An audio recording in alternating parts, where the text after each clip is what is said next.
Derbyites, we're here to talk about episode 10 of season 2, Prestonpans. But before we do, we've really got to talk to Ted about his amazing experience last week when he attended an event for Outlander and its beautiful costumes. Ted, talk us through it. How was it? It was very surreal because obviously we're fans of the show, and so seeing everything in person, like all the set designs and getting to see everybody in the flesh, because I've only ever seen any of them on TV. I mean, namely Sam and Katrina. But seeing like those costumes in person, it was just so magical. And like Sam and Katrina are both so magical too. And it was very surreal.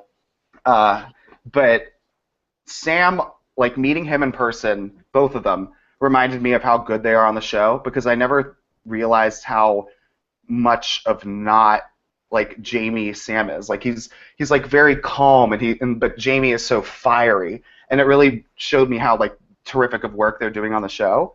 But the exhibit is really amazing, and I hope a lot of people go. We got to talk to Terry Dresbach too, and you'll get to see that interview later on, and John Gary Steele and the executive producer Meryl Davis, who had a lot of really cool things to say, which you'll see eventually. And I hear we have a huge, very depressing, sad season finale ahead of us. And they also said that they thought Sam and Meryl said that they thought this latest episode was one of the strongest ones of the season, which I completely agree.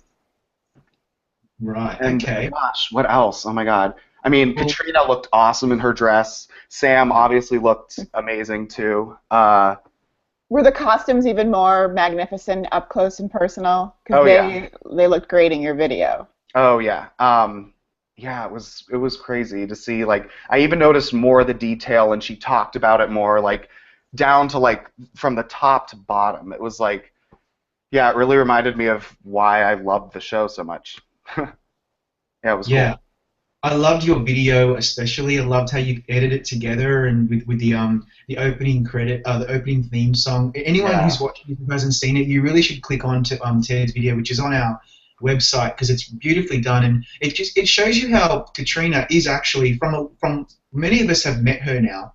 She's a really, really nice person, as well as being a great actress and a stunner to look at. But she's a beautiful person, and she was really friendly with you guys. And I loved it how she was like, you guys said you look beautiful, and she was like, no, I love what you're wearing. And she was pretty cool. Oh, yeah. And, I mean, I don't want to spoil it for people, but we had a great moment with Sam and the word Sassenach. And we played it out a little. You'll have to wait and see. He's very, I mean, they're so funny and they're so gracious, you know, like they talk to everyone. Like they were there for a long time, and their energy didn't wane, and I really respected them as actors, and everyone involved too. Yeah. I want to go back. I want to go back to that exhibit. It's really special. Yeah. Get back there, I want to see the exhibit. I think I'm the last member of the Outlander Club who hasn't met one. I know. You're next. I remember the first time that I got to interview Sam. I was only on a webcam, but because my wife's such a fan of the show, she stayed back, and then after we finished recording, she got to chat with him for a while, and even she was asking him to say Sassenach. So I think a lot of people are really interested in that. And then when I got to meet him, yeah, like, you know, and I think that he did say it, and they had this whole thing. I didn't really know what was going on at the time. It was a weird thing. And then when I got to meet him in person a few months ago when he was here, he was very, very gracious and very, just a really nice, down-to-earth guy. So it's nice that we get to realize that, you know, these people, they're just doing their jobs. They're regular people like you and me, but, you know, they're not. They're really nice. They're nice people, and it's nice to see them succeeding in this way. Yeah, and that's like what she said in the interview. Like when I was like, how do you? I mean, I can imagine like how you have your normal day life relationships, and she said it like, yeah, I mean, we're filming obviously for several months, and that she just has to buckle down and stick to it. Yeah, and it shows. I mean, they do a really good job. They sure do. Well, I guess we should probably talk about episode 10, Prestonpans. No gossip first. No, Okay. well, I don't know. Like, is there anything else that you can say, or should we just wait till we stop recording? I mean, we don't want Anything. Let's see. Um, I mean, I think my roommate's probably in love with Sam, so like if we ever get to have another event, she's gonna beg me, to come to it. So So I'm you've gonna got have to best let her. roommate like locked up, basically. Yes, we have to handle the Outlander circuit from here on out. She won't have it any other way. yeah, that's understandable. I think he does put that spell on people. So there you go. Like she's locked in now. Yeah, I think it was the energy around him was crazy. People really gravitate toward him, obviously. But he walks out there, it's like, oh, what's going on? Oh. Yeah, exactly what he does. I've seen a lot of his interviews on television, and he does have that effect on people. And not only because he's so striking and he's a very tall guy, but he's also he's very genuine. He gives you that attention when he's talking to you. He doesn't come across like he's just going through the motions. Mm-hmm. And those kinds of people do make other people gravitate towards them. They're magnetic, I suppose you would say, and he is definitely that. Oh yeah. So there you go, Amanda. Once you're all recovered and you're back. You hope we'll get you to fly out to one of these events, and then we can all have our stories to say. Yeah, we'll have a real dish fest then. But for now, I suppose we should probably start talking about the episodes, what this whole point of the video was. So, look, I had to look up the Battle of Prestonpans because I was familiar with it, but I wasn't completely familiar with it. And I'm just going to just put this out there. So that was the first significant conflict in the Jacobite uprising in 1745. It took place at 4 a.m. The Jacobite army, loyal to James Francis Edward Stuart and led by his son Charles Stuart, defeated the government army, loyal to the Hanoverian George II, led by Sir John Coe. Now, that's all really fascinating, but I was wondering, when I saw the episode, did it do the Battle of Prestonpans justice? That's really the key for this episode, and I wholeheartedly think the way they did the battle was spot on. I just thought it was beautifully. Guys, tell me, what do you think? We'll just go, whoever wants to talk first. What was your highlight from the episode? The MVP, most valuable player, just to put that out there since we had some trouble with that earlier, of this episode has to be the cinematographers Neville Kidd and Stephen McNutt. Submit this episode because the camera moving through that fog was amazing. It was so beautifully done. There were 7 nominees last year when there's only supposed to be 6. You guys should definitely be in contention for that Emmy. It was gorgeous the way that camera moved through the entire battle.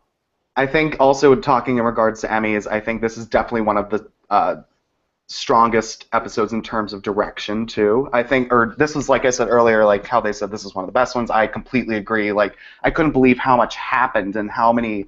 Like I loved all the characters together. But anyways, the battle, I liked how it was. Yeah, it was so brutal, and they didn't shy away from that. I mean, they never do from the brutality.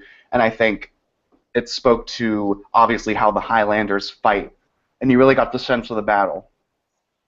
Yeah, it did. Like when Amanda, when you said about the camera moving through the fog, I actually got goosebumps just from you saying that because I can't get that image out of my head, and that's saying something because we've seen a lot of battle scenes. Like we see battle scenes in a lot of shows, but they did, and they didn't do this one necessarily in a different way. We've seen a lot of scenes in fog. We've seen a lot of scenes where they cut the audio out and only play the underscore.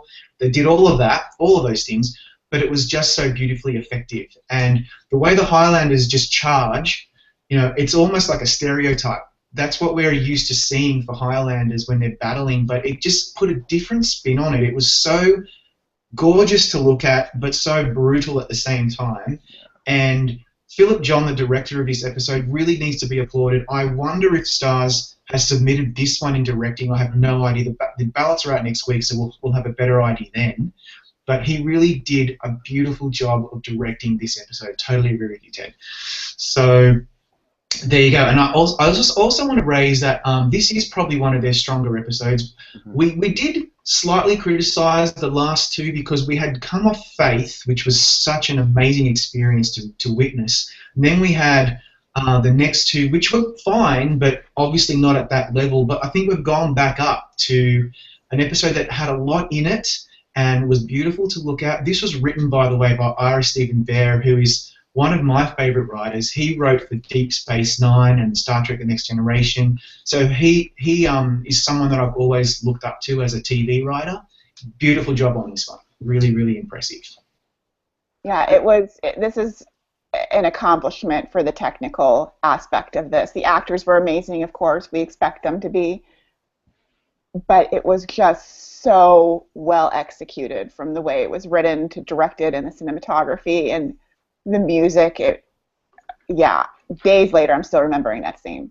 Yeah, I think like the last two episodes were kind of getting us back into the groove, but then this one reminded me of why I fell in love with the show in the first season, and that was that she comes into their environment kind of thinking of them as these brutes, but then she falls for what they're going for and understands that they're people too, and that they have a lot of love and compassion for each other, and I felt like you really saw that again in this episode, and you felt the familial vibe, especially with Angus and how tragic all that was, and he had such a great trajectory in this episode. I loved seeing all those sides of his character. Yeah, it was a great episode. In tears over Angus. I Mm-hmm. loved him so much, and he was so good. Mm-hmm.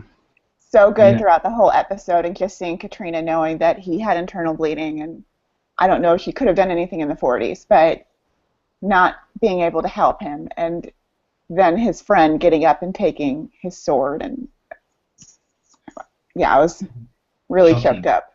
Yeah, that was great. Really well, like you just said, Rob, really well executed. Yeah, and the episode opens with Katrina, and she's she's recorded this dialogue, so it's like it's playing over her, just staring at this rotting corpse of a fallen Highlander, and she's saying, "How many men have I seen died in war?" And she says it a couple of times in this monologue, and it's what we were talking about last recap, where this show is constantly reminding us about the futility of war. I think that's the point of her going back in time and witnessing it again. So she had her PTSD from World War One, but she's now experiencing it again as a nurse, as a healer, and it really just drives that home that history does just continually repeat itself, and that really that meant a lot to me watching that at the beginning of the episode. Yeah, this episode. Oh, sorry. Go ahead.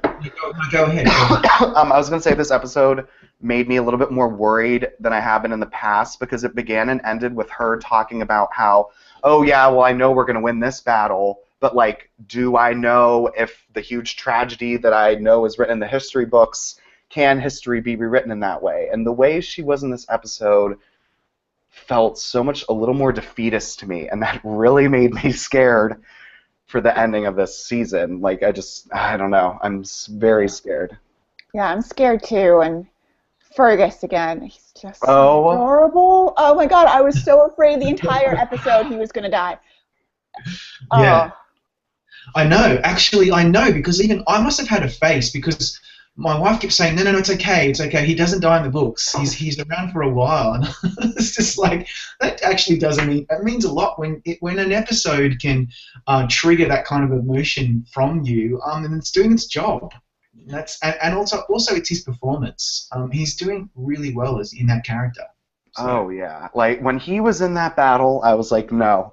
If they kill him, I will not forgive them. But good. He's okay. Yeah. The other scene that I loved was also, it was unexpected for me, but when Dougal is being shot at in the marsh, before the battle, he's gone out there to see whether this marsh is going to be a problem for the men. And Jamie and his men behind him are looking at Dougal being shot at. That was a very good example of editing, and perhaps maybe this might be something that they want to consider for submission for the film editing category at the Emmys too. Really, really well done as well. I just liked Bonnie Prince Charles with the with the Scots, who are like, he's just like, yeah. I just thought it was hilarious. It was kind of It was really kind of funny. I loved Yeah. his his like hybrid costume too. That had like a bit of Scottish, but a bit of his French self in it too, and that was fun. I thought that was, but the costumes are always fun in that way. They are. I think he's obviously trying to fit in with all these very, very overtly masculine men. He is not a very overtly masculine guy. He's a bit of a fop. And I love the interaction between Bonnie Prince Charlie and the Scottish lads. I think they've accepted him even though he's totally not. He's not mixing well in that particular environment. So. Mm-hmm. That was a bit of light relief in an episode that had a lot of darkness. And the other thing I was going to raise with you guys is, without beating a dead horse, I've got to say Duncan LaCroix is so underrated. He has a great monologue with Sam talking about how futile it might be to lead them to slaughter and how it really weighs on him. He is so great. If I was an Emmy voter, he would be on my ballot. Hashtag everybody loves Murtaugh. That's really it for me. I just think he's amazing. Yeah, I love him so much, and his character really seems to absorb what Sam's character, Jamie, told him about what Katrina's character knows, because clearly maybe he did tell him that they're going to lose this in the end, because he doesn't seem as gung-ho as everyone else. And Leia, his speech about, what was he saying, that like we'll lose a few, but it won't matter until we lose thousands, right? That's what he said, I think. And it was it was like frightening and true, and like I had never thought about it in such a way, and I don't think a lot of people have. But it was it was a great episode for everybody, and I loved how, I mean, it's always an ensemble piece, but this one I felt like everybody got such specific time. Yeah. And it really felt like an hour and a half, and not in a long way, like that so much happened. Yeah. And the finale's going to be an hour and a half. I don't know if you knew that. Yeah. Yeah, that's good. Oh, yeah, I didn't know. I can hear all these people screaming at us already, because we haven't talked about Sam. And when we don't talk about Sam enough, we get into trouble. Oh, I was thinking about it, actually. And like I said earlier, I think also, and I hadn't seen him in many other things as compared to this. And I remember I saw X-Men last week, and every person that shows up in that movie is a celebrity that you've seen a million times. And I forgot that that Sam is a person outside of his character, and doing those interviews showed me how fantastic he really is on the show, or it reminded me. And he really is the character. In this episode, you see how quietly he moves between the different factions of his personality and how he's become this leader. Yeah, I think his work is, obviously as good as hers. I think when we talked about her more previously, it wasn't a disservice to him at all. No, we're not saying he's not a good actor. We're not saying he doesn't deserve award attention. The problem with the men's side of this is that if he got nominated, I would be very happy for him. But it would almost be a little bittersweet, because it's a very competitive category. Yeah. And you might be able to argue there might be a few people ahead of him. Whereas Katrina is in just a better situation. I think because also her role has more it's because she gets to be such a strong woman in the plot of it in a different way than he does. Not that he's not strong, but I think, no, you're right. Unfortunately, there's a lot of male competition, and I think she's just a little closer. Is the sad political reality of it. Like what you were saying last week with Viola Davis and How to Get Away with Murder, where she is the lead of her show. Katrina is the lead of Outlander. Mm-hmm. Yeah. There is no doubt about it. Sam could make the case for supporting if he really wanted to. True. He could have, actually. This is about Claire. This is about Katrina. It's her. It's her story. It's not about Sam. He is part of her journey. But that being said, a lot of the popularity of this show really is because of and due to Sam Heughan. This is the role of his lifetime, and this episode could be a submission for him. He's easily really very, very good. I think he's got something better coming up. if she's going back in time, I'm really thinking he's got something good coming, personally. But yeah, this wouldn't be a bad one. I think so far I would probably go with this, but we have a few more to go, and it could be something even better. But at the moment, this is Jamie becoming the leader, the man that he is meant to be. That's how I read it, and he's really now falling into that role as a character.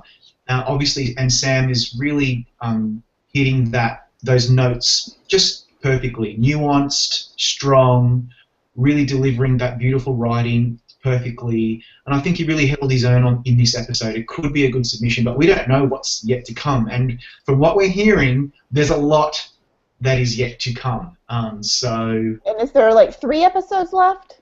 Yeah. If Tobias Menzies only shows up in one more, do you think he should go into the guest category, or should he stay right? supporting? I'm just throwing it out there, because if he's only in 4, or less than 7, there's 14 episodes. He could go back. Yeah, I hope he does. Put yourself in the guest category. If he can, I think that would definitely help. That would help. But so many actors don't even worry about that. They should. Like, for example, in The Leftovers, there's a lot of those actors who are in 1, 2, 3, maybe 4 episodes out of 10, and they're all going supporting. And I know that because HBO told me that. So, which is disappointing, because someone like Liv Tyler or Ann Dowd especially could have gone guest and probably been nominated. In the supporting categories, you've got a much more difficult journey ahead of you. And the same goes for Tobias. He is a real name. Like, people know who he is, and he's got a lot of respect. He could be nominated in either category, but the guest category would be a much easier proposition, I think. Yeah, if he got in the guest category, I might be able to convince myself he could win that. Oh yeah, and he just recently reappeared on Game of Thrones too, right? Yeah. Yes. That's right. Yeah, wow, he's cornered that market, man. Exactly what he's doing. Boom. Well, guys, I think that's probably the best point to end our discussion. I want to thank you both, especially because you're both not well. Amanda, you're recovering. Ted, you are really sick. Poor guy, go back to bed. Yeah, thanks so much for making the time for this. It means a lot for all of our Gold Derby Outlander fans that you guys can get together and we can bash through the episodes that we've seen. I guess I'm hoping we'll meet up again next week to talk about episode 11, but in the meantime, everybody, stick with Gold Derby. You know how much we love Outlander. We've got it covered, and we'll see you next week. Yeah. Yeah.